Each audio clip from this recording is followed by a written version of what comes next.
This is a quick video on radiator hoses. Look out! Some of you may have seen in one of my other videos that I had a radiator hose. This one that's got a split in it that I happened to notice while I was working on something else. I can't even remember what. Anyway, this is it. And if you got an HHR or another car with several different hoses, this one just connects the filler neck housing to the cylinder head, which happens to be right down there. There you go. Still got the label on the new one I just replaced. It's kind of late and this has been on my mind, so I went ahead and got it done. The weather's nice. So this is what I was seeing, and this is some kind of reinforced hose. It looks pretty stout. It's been on here since 2006, and if you're doing this, size is 1.25 inches. You cannot get this hose by itself at a parts store. Nobody carries it. So what do you do in that case? You buy the upper radiator hose, which is what that number is right there, 77211 something something something.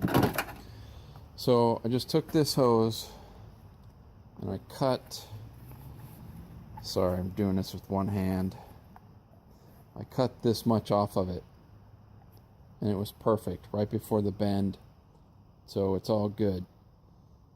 So this car has upper radiator hose, which is what this one was, lower radiator hose, this piece, and 2 hoses in the back.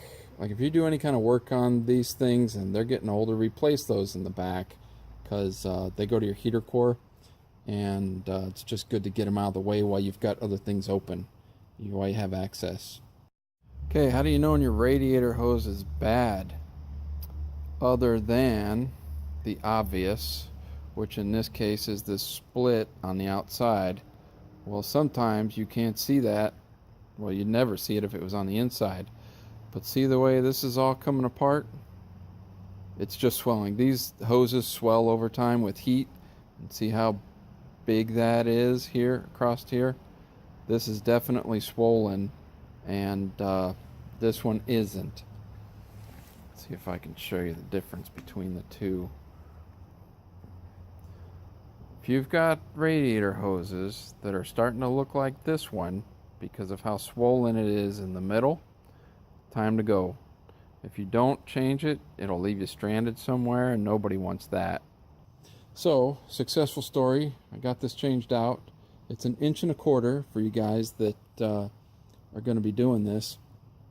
And you can just order the upper radiator hose to cut the end off of it, and you can keep this piece around or get rid of it. Never know when it'll come in handy. On another note, if you're going to do this, change radiator hoses, my recommendation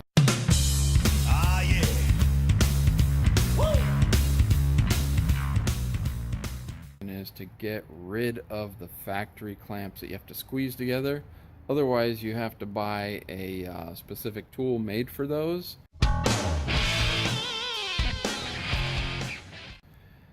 And I don't have it, and they're a pain.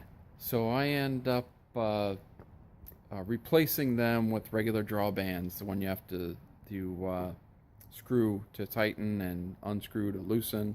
Righty-tighty, lefty-loosey, you know what I'm talking about. Stainless steel band clamp, hose clamp, adjustable.